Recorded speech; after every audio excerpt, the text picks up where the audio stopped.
Yo, what's going on, guys? Sinister Skater here, and I have Diamond Camo on my shotguns now, so you know that means it's time for episode number 3 of Best to Worst in Call of Duty World War II. Now, the idea behind this series is I rank each weapon from best to worst after I get Diamond Camo on them and spend a lot of time with the weapons and hope that if you haven't used the weapon yet or don't have the game, you can go into World War II with some knowledge to shred on the battlefield.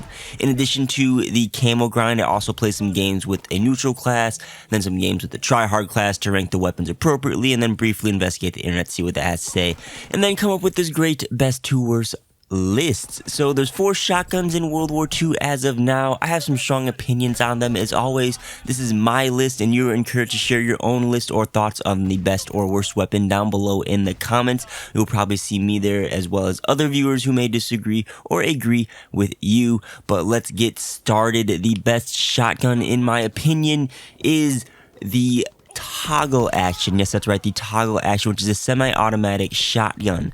Now, I'll tell you right now, ever since Black Ops 3, the semi-auto spammy shotguns, some may call them, have been standout over the pump actions and just every other type of shotgun that was once king.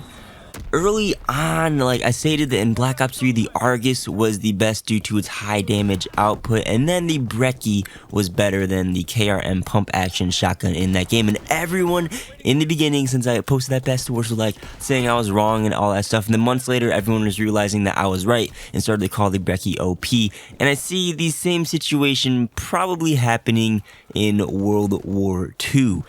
The toggle action kills in 2 to 3 shots, and they fire off very, very quickly. You get 6 in the clip, and you reload by a clip, which makes for a very fast reload so long as you don't completely empty the magazine. And the hip fire is consistent, tight, and the pellet spread stays within the circle reticle that you get on the toggle. And when you aim down sight, it gets condensed to about the size of like a body width. And there's also no like jerky recoil when you hip fire the gun, so you can just fire right away and just mow people down accurately. It makes for a very easy to use run and gun shotgun rather than like a bob and weave pump action type shotgun. You can rush people down easily. The toggle action feels very, very powerful when you do so, and I always do far better with it when I whip out the toggle action compared to other shotguns. Another thing this thing has going for it is you can constantly pelt people with bullets, which makes them flinch, which makes it easier to win gunfights and throw enemies off instead of trying to line up that one-shot kill. The toggle action is the best. At number 2, we have the combat shotgun, which is a pump action bullet by bullet reload shotgun. You get 7 shots with this in the clip. Usually it's a 1-hit kill at a lot of ranges, but sometimes a 2-hit kill, and sometimes when you think it should be a 1-hit kill, it ends up being a 2-hit kill, which makes the weapon feel inconsistent in my hands. It reloads very quickly, and you can reload cancel almost as soon as the new pellet goes in, which means you can be very active with it, which I do like about this weapon.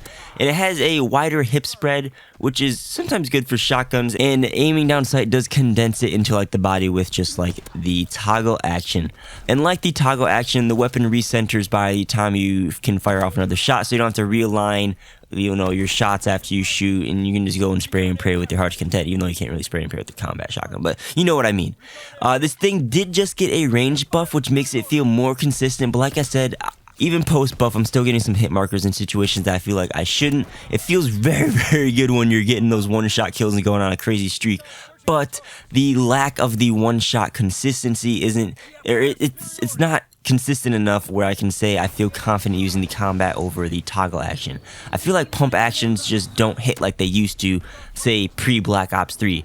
I did just remember the M1927 from the Infinite Warfare, which is the model 1887 things. Those pump action or level action, whatever you want to call it, felt very, very good, but there's not that type of damaging shotgun in this game. So that's why the combat shotgun is number 2.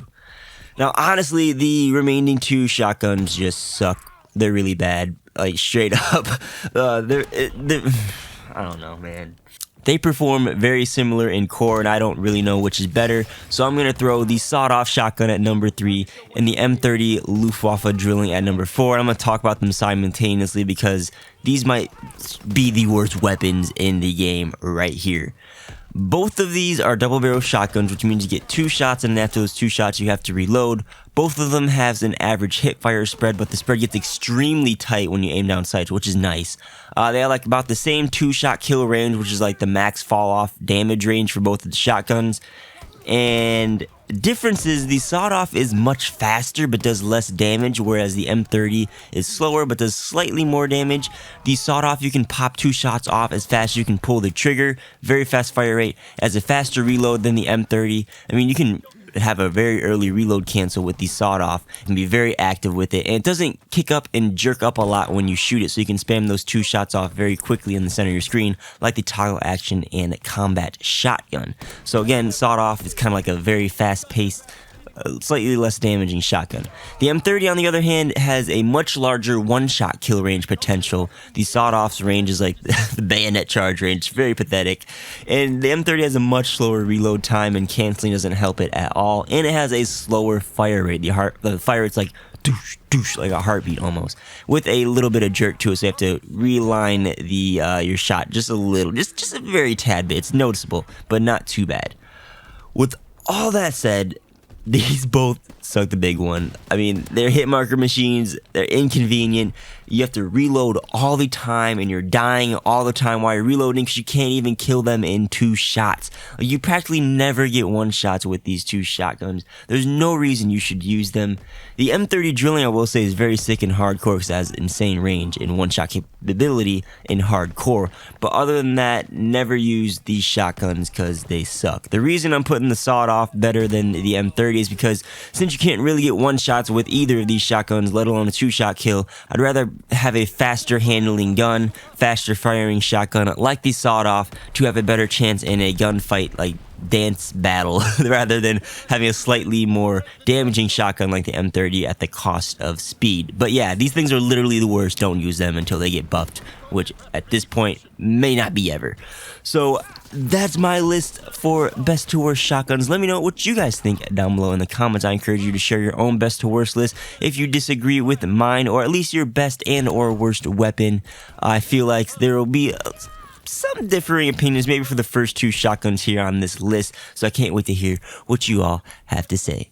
Alright, that'll be it for this video. If you guys enjoyed it, be sure to demonstrate that by tapping that thumbs up button and or dropping a comment down below. And if you really liked what you saw today, consider subscribing if you are not already, and turn on notifications for this channel by hitting the bell icon so that you don't miss any of my uploads. My social media and more is linked in the description. And with that, my name is Sinister Skater.